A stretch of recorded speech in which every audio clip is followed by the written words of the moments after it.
बलवाना, हृदय विचारत शंभु सुजाना।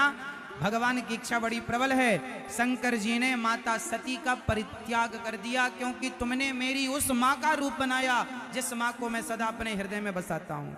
अब माँ के रूप में पत्नी आ जाए तो फिर इस पत्नी को पत्नी के रूप में स्वीकार कैसे किया जाए? क्या मर्यादा है शंकर जी की। शंकर जी ने माता सती का त्याग कर दिया। क्यों त्याग कर दिया? क्योंकि सती ने किसका रूप धारण कर लिया? माता सीता का। अच्छा ये बताओ, हमने सुना है कि आप में से कुछ पुरुष अपनी पत्नी को मम्मी कहते हैं, सही नहीं? और माताओं के बारे में भी हमने सुना, कुछ माताएं अपने पति को पापा कहती हैं। बेटा पापा कहां गए? बेटा मम्मी कहां गई?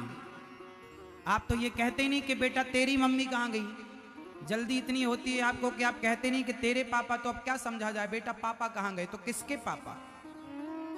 इस शब्द का अर्थ क्या निकल रहा? बेटा पापा कहां गए? अब यहां ये तो क्लियर नहीं हो रहा कि तेरे पापा कि मेरे पापा। तो इससे सिद्ध हो रहा है कि यहां सस्पेंस है। अब यहां कौन सा अर्थ किया जाए? तेरे पापा वाला कर लूं कि मेरे पापा वाला? आप भी कहती हो ना बेटा पापा कहां है? कहती हो पापा बनाए हो पति, कहते हो मम्मी बनाए हो पत्नी। इसका अर्थ क्या है? शंकर जी की पत्नी मम्मी बन गई, अर्थात मां बन गई।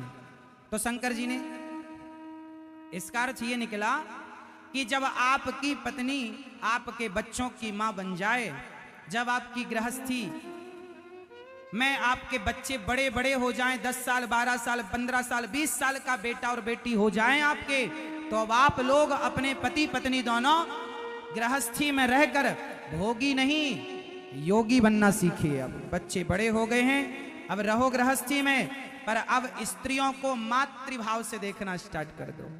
पत्नी के भाव से अब देखना बंद करो। उम्र हो गई, बुढ़ापा आ गया, दांत तुम्हारे गिर रहे हैं, तुम्हारी सारी सिर की झाड़ियां पक गई, बाल पक रहे हैं। अब तो बदलो अपने मन को, अपने विचारों को। बुढ़ापे में भी यदि भोग ही भोगते रहे तो फिर बताओ मानव शरीर की सार्थकता क्या? शादी जब आपने की, शादी से लेकर आप 80 साल हो गए, 80 साल तक आपने खूब सांसारिक भोगों को भोगा। जरा बताओ कि आप अभी तक तृप्त हुए?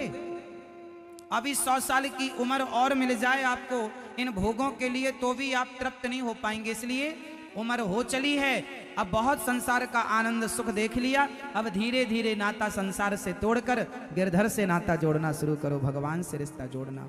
यही समझदारी है। अब संसार से बिल्कुल भी मन ना, संसार में मन लगाओ।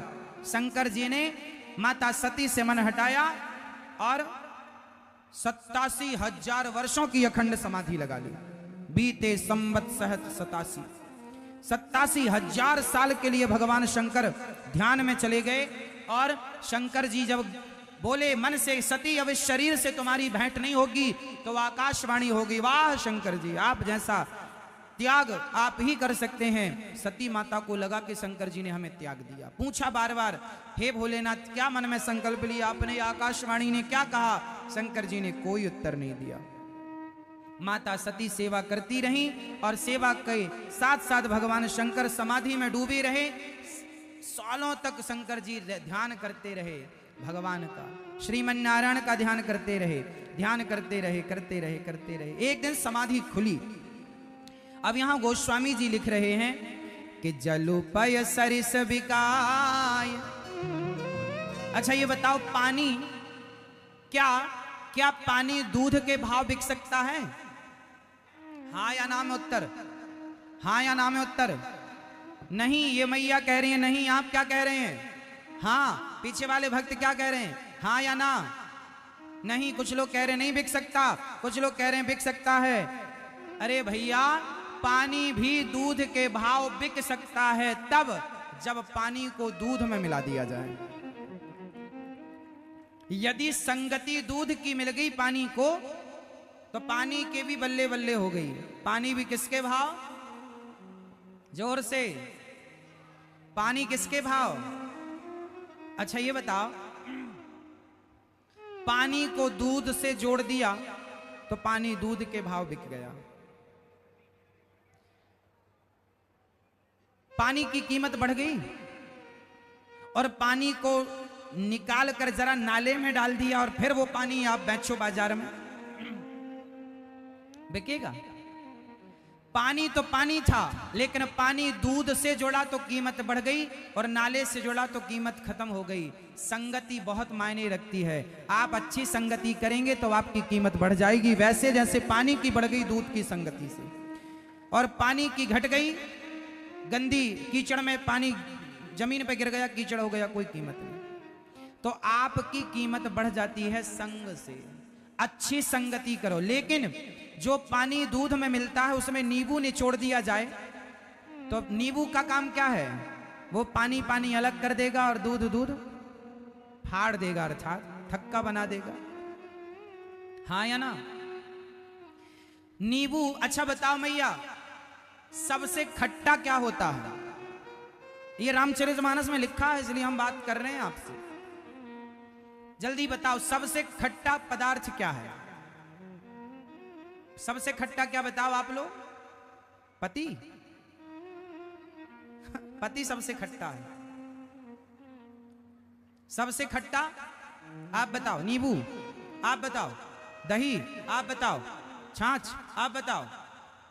सबसे खट्टा इमली, इमली का बूटा, बेरी का पेड़, वही वाली इमली। हाँ, सबसे खट्टी क्या है? इमली। बताओ इमली से खट्टा क्या है? मैया बताएंगी, मेरी माँ संतोषी माता का व्रत तो तुम ही रहती हो। एक को भी संतोषी माता नहीं मिली, क्योंकि इन्हें पता ही नहीं कपट क्या है। सबसे खट्टा होता है कपट। अरे इमली की खटाई, नींबू की खटाई, दही की खटाई केवल दूध को फाड़ती है, पर कपट ऐसी खटाई है कि भाई भाई के रिश्ते को फाड़ देती है, पति पत्नी के रिश्ते को फाड़ देता है कपट। आपने कपट तो छोड़ा नहीं, नींबू छोड़े बैठी हो, टमाटर छोड़े बैठी हो, एक को संतोषी माता नहीं मिली। कपट छोड़े ही नहीं, सास से कपट। खुद बादाम का हलवा खाएंगी, सास को बासी रोटी परोसेंगी। सबकी बात नहीं है, कुछ बहुओं की बात है। कपट इतना, सासें भी कम नहीं कपटी होती हैं। अपनी बेटी आई तो बेटी को साड़ी ये ले जा, ये ले जा, और बहू को फटी नहीं नसीब कराती कि तू फटी रख ले। सासें भी परम कपटी हैं। हाँ या ना? सारी नहीं, क्षमा करना सब नहीं। सासों का तो बड़ा अद्भुत काम है। बेटी आती है ना तो अचार भर भर के दे देती है, घी भर भर के दे दिया, बड्डी बरी भर भर के दे दी, और बहू देखती रहती है सारा। फिर शाम को रात को पति से कहती है, लुट गई, मैं लुट गई। क्या हुआ? तुम्हारी माँ ने सब उड़ा दिया, सब दे दिया, तुम्हारी बहन को ले गई भर भर के, झोला भर। अच्छा एक बात है, बेटी भी अच्छी है, ले जाओ, लेकिन बहू से कुछ सास क्या करती हैं, ऐसे देती हैं कि हमारी बहू ना देख ले। जबकि बहुओं ने तो सीसीटीवी कैमरा चिपका रखा है सास के आसपास। बहुओं को सब पता रहता है कि सास क्या दे रही है, लेकिन सासों को क्या लगता है, हमारी बहू ना देख ले, बहू ना देख ले, जबकि वो देख सब लेती है। इससे क्या होता है? ये कपट है। अरे भाई, आप बहू से कहो कि बहू बेटी आई है, जरा 2 किलो घी रख देना, जरा अचार रख देना, जरा ये रख देना, जरा साड़ी ले आ बाजार से तू, जरा अपनी मेरी बेटी के लिए, उसी से लाओ, उसी से दिलवाओ। तुम सास तो साल 2 साल 10 साल 15 साल बाद निपट जाओगी। वो रिश्ते तो फिर ननद भौजाई को ही रखना पड़ेगा ना। तो तुम चाहती हो कि ननद भौजाई के रिश्ते अच्छे रहें, तो जरा तुम ये कपट जैसी बातें समाप्त करो। तुम्हारे मरते ही तुम्हारी बेटी का मायका छूट जाएगा यदि तुमने ये कपट रखा तो। जब तक माँ जिंदा है तो मायका है, माँ मर गई तो